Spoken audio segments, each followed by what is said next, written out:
ಅನ್ನಭಾಗ್ಯವೂ ಇಲ್ಲ, ಗೃಹಲಕ್ಷ್ಮಿ ಹಣವೂ ಬರ್ತಿಲ್ಲ, ಮೊದಲು ನುಡಿದಂತೆ ನಡೆಯಿರಿ. ಬೀದರ್ನಲ್ಲಿ ಸರ್ಕಾರದ ವಿರುದ್ಧ ಜನಾಕ್ರೋಶ. ಮಾರ್ಚ್ 7ರಂದು ರಾಜ್ಯ ಬಜೆಟ್ ಆಯವ್ಯಯದಲ್ಲಿ ಗಿಫ್ಟ್ ಘೋಷಿಸುತ್ತಾರೆ ಸಿದ್ದರಾಮಯ್ಯ. ಮಾರ್ಚ್ 3ರಂದು ರಾಜ್ಯಪಾಲರ ಭಾಷಣ.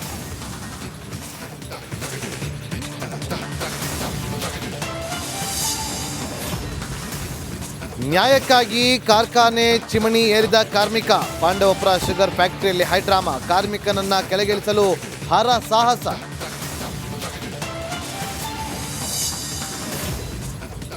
ಹಾವೇರಿಯಲ್ಲಿ ಕೆಜೆ ಚಾರ್ಜ್ಗೆ ಪ್ರತಿಭಟನೆ ಬಿಸಿ. ವಿವಿಧ ಬೇಡಿಕೆ ಈಡೇರಿಕೆಗೆ ಆಗ್ರಹಿಸಿ ರೈತರ ಧರಣಿ. ಸಮಸ್ಯೆ ಬಗೆಹರಿಸುವುದಾಗಿ ಸಚಿವರ ಭರವಸೆ. ನಂದೇ ರೋಡು, ಇಲ್ಲಿ ನಾನೇ ರಾಜ. ಹಾಸನದಲ್ಲಿ ಭೀಮನ ಗಾಂಭೀರ್ಯ ನಡಿಗೆ.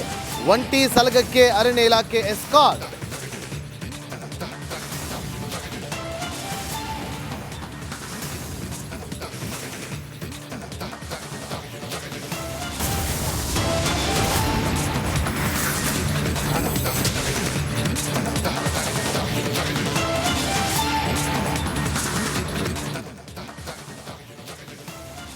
ನಮಸ್ಕಾರ, ನೀವು ನೋಡ್ತಿದ್ರ ರಿಪಬ್ಲಿಕ್ ಕನ್ನಡ. ನಾನು ನಿಕೇಶ್ ಕೊಠಾರಿ, ನನ್ನ ಜೊತೆ ಇದ್ದಾರೆ ನನ್ನ ಕಲೀಗ್ ನಾಗೇಂದ್ರ ಬಾಬು.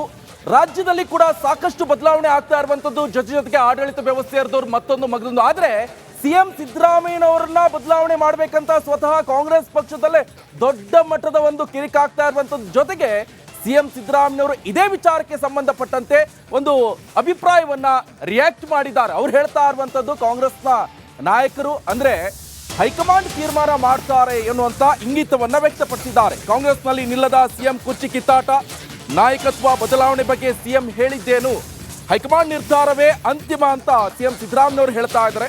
ನಾಯಕತ್ವ ಬದಲಾವಣೆ ವಿಚಾರಕ್ಕೆ ಸಿಎಂ ಸಿದ್ದರಾಮಯ್ಯನವರು ಪ್ರತಿಕ್ರಿಯೆಯನ್ನು ಕೊಟ್ಟಿದ್ದಾರೆ. ನೋಡಿ, ಇದು ಕಾಂಗ್ರೆಸ್ನಲ್ಲಿ ಇನ್ನೂ ಕೂಡ ಕುರ್ಚಿ ಕಿತ್ತಾಟ ನಿಲ್ತಾ ಇಲ್ಲ. ನಾಯಕತ್ವ ಬದಲಾವಣೆ ಬಗ್ಗೆ ಸಿಎಂ ಸಿದ್ದರಾಮಯ್ಯನವರು ರಿಯಾಕ್ಟ್ ಮಾಡಿದ್ದಾರೆ. ಹಾಗಾದ್ರೆ ಅವ್ರು ಹೇಳಿದ್ದೇನು, ಹೈಕಮಾಂಡ್ ನಿರ್ಧಾರವೇ ಅಂತಿಮ. ಯಾರ್ಯಾರೋ ನಾಯಕರು ಹೇಳ್ತಾರೆ, ಇನ್ನೊಬ್ರು ಸಚಿವರು ಹೇಳ್ತಾರೆ, ಮತ್ತೊಬ್ರು ಏನೋ ಮಂತ್ರಿ ಬಂದ್ಕೊಂಡು ಅಲ್ಲೆಲ್ಲೋ ಸುದ್ದಿಗೋಷ್ಠಿ ಸಂದರ್ಭದಲ್ಲಿ ಇನ್ನೇನೋ ಹೇಳ್ತಾರೆ, ಅಥವಾ ಕಾರ್ಯಕರ್ತರು ಮತ್ತೊಬ್ರು ಯಾರಿಗೋ ಜೈಘೋಷ ಹಾಕ್ತಾರೆ. ಅದ್ಯಾವುದೂ ಅಲ್ಲ. ಹೈಕಮಾಂಡ್ ಏನ್ ನಿರ್ಧಾರ ತಗೊಳುತ್ತೆ, ಹೈಕಮಾಂಡ್ ನಿರ್ಧಾರವೇ ಅಂತಿಮ ಅಂತ ಈಗಾಗಲೇ ಸಿಎಂ ಸಿದ್ದರಾಮಯ್ಯನವರು ರಿಯಾಕ್ಟ್ ಮಾಡಿದ್ದಾರೆ.